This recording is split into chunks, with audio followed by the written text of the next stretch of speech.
Hello friends. तो आज मैं आपको बताऊंगी कि सिंपल कुर्ती की ड्राफ्टिंग जिसमें पीछे का गला 1 से लेकर 4 इंच तक का होता है वो कैसे बनाई जाती है। तो सबसे पहले हम नाप लेते हैं कि मेजरमेंट्स कितनी है। लेंथ यानी कि लंबाई है 34 इंच। शोल्डर यानी कि कंधा है 14 इंच। आर्महोल यानी कि मुड्डा है 15 इंच।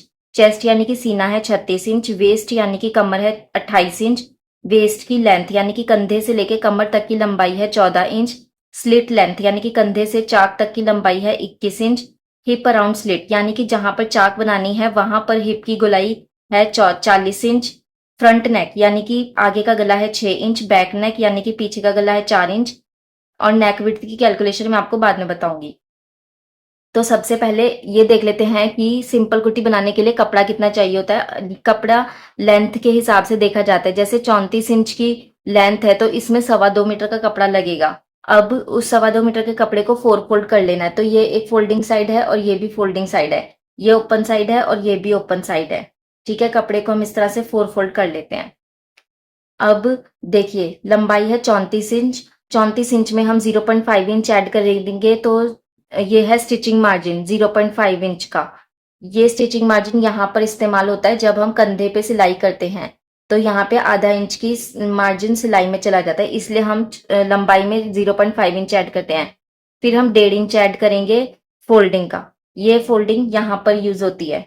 यहाँ पर हमें कुर्ते की फोल्डिंग करने के लिए 1.5 इंच की जरूरत पड़ती है, तो इसलिए 34 में पहले 0.5 इंच ऐड होगा और फिर 1.5 इंच ऐड हो जाएगा, तो ये हो जाएगा 36 इंच। तो यहां से लेके यहां तक की पूरी लंबाई है 36 इंच। फिर शोल्डर यानी कि कंधा है 14 इंच। 14 इंच का हम हाफ कर देंगे, ये आ जाएगा 7 इंच।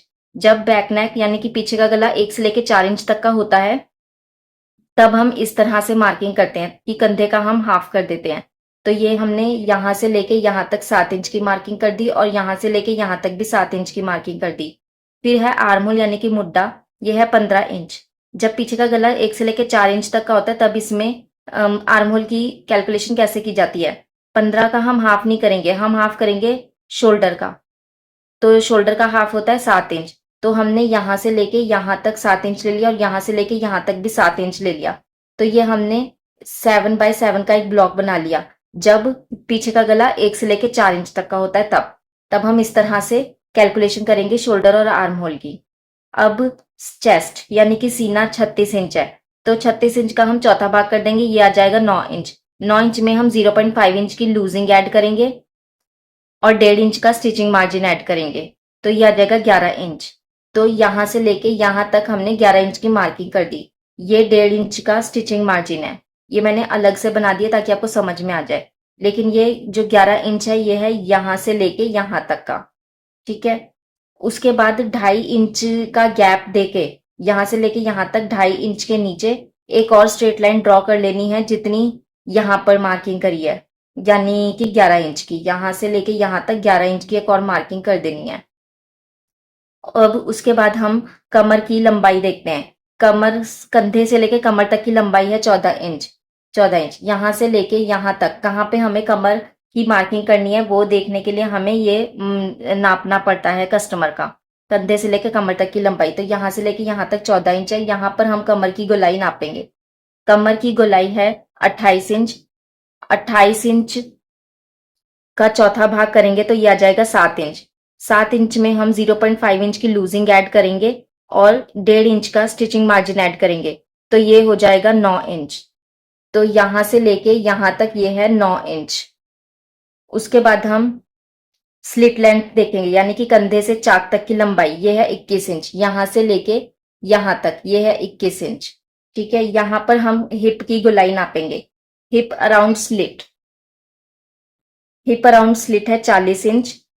40 इंच का हम चौथा भाग करेंगे तो ये आ जाएगा 10 इंच। 10 इंच में हम ये आप ध्यान रखना कि 10 इंच में हम जहां पर हिप बनाते हैं वहां पर लूजिंग नहीं लेते हैं, जैसे हमने कमर में और चेस्ट में ली थी। तो 10 इंच में हम सीधा 1.5 इंच का स्टिचिंग मार्जिन ऐड करेंगे, तो ये हो जाएगा 11.5 इंच। तो यहां से लेके यहां तक है ये 11.5 इंच। उसके बाद हम रेगुलेशन करेंगे नेक विड्थ की, यानी कि गले की चौड़ाई। गला बनाएंगे तो गले की चौड़ाई है चेस्ट का 12वां भाग, यानी कि सीना है 36 इंच। 36 इंच का 12वां भाग करेंगे तो ये आ जाएगा 3 इंच।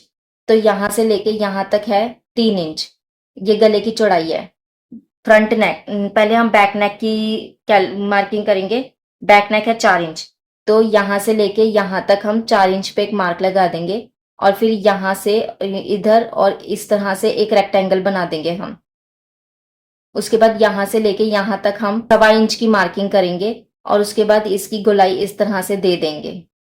अब हम बैक नेक का बना लिया हमने, अब हम फ्रंट नेक की मार्किंग करेंगे। फ्रंट नेक है 6 इंच, यहाँ से लेके यहाँ तक हम 6 इंच पे निशान लगाएंगे और फिर यहाँ से लेके यहाँ तक हम एक बॉक्स बना देंगे और इसके बाद 1.25 इंच पे एक निशान लगा के इस तरह से हम इसकी गोलाई दे देंगे। तो ये हो गया हमारा फ्रंट नेक। अब हम बनाएंगे तीरा। तो तीरा बनाने के लिए हम यहाँ से लेके यहाँ तक 0.5 इंच पर एक निशान लगाएंगे, यानी कि आधा इंच का मार्जिन लेंगे यहाँ पर और यहाँ से लेके यहाँ पर एक हम सिलाई यहाँ से लेके यहाँ तक हम निशान लगा देंगे। तो ये हो जाएगा तीरा। उसके बाद हम फ्रंट आर्म होल बनाएंगे और फिर बैक आर्म होल बनाएंगे। फ्रंट आर्म होल बनाने के लिए यहाँ से लेके यहाँ तक हम मिड पॉइंट मार्क करेंगे। ये है मिड पॉइंट। यहाँ इस मिड पॉइंट से लेफ्ट साइड की तरफ हम 0.5 इंच की मार्किंग करेंगे और उसके बाद यहाँ से लेके यहाँ तक हम 1 इंच की मार्किंग करेंगे। फिर उसके बाद इस पॉइंट को और इस पॉइंट को मिलाते हुए हम फ्रंट आर्म होल की गोलाई बना देंगे। बैक आर्म होल कर्व बनाने के लिए यहाँ से लेके यहाँ तक का हम 1.5 इंच की मार्किंग करेंगे, यहाँ से लेके यहाँ तक, और फिर ये वाला पॉइंट और ये वाला पॉइंट मिलाते हुए हम बैक आर्म होल कर्व बना देंगे। तो इस तरह से कुर्ती की पूरी मार्किंग कर दी है हमने, ड्राफ्टिंग बना दी है। अगर आपको इसमें कुछ समझ नहीं आया है तो आप हमें कमेंट सेक्शन में बता सकते हैं, मैं आपके डाउट्स क्लियर कर दूंगी। और अगर आपको किसी और मेजरमेंट्स की कुर्ती की ड्राफ्टिंग चाहिए तो आप मेजरमेंट्स कमेंट सेक्शन में मेंशन कर दीजिएगा, तो मैं उसी मेजरमेंट्स की कुर्ती की ड्राफ्टिंग की वीडियो बना के आपको दिखा दूंगी। और अगर आपको हमारी वीडियो पसंद आती है तो please like, share and subscribe. Thank you so much.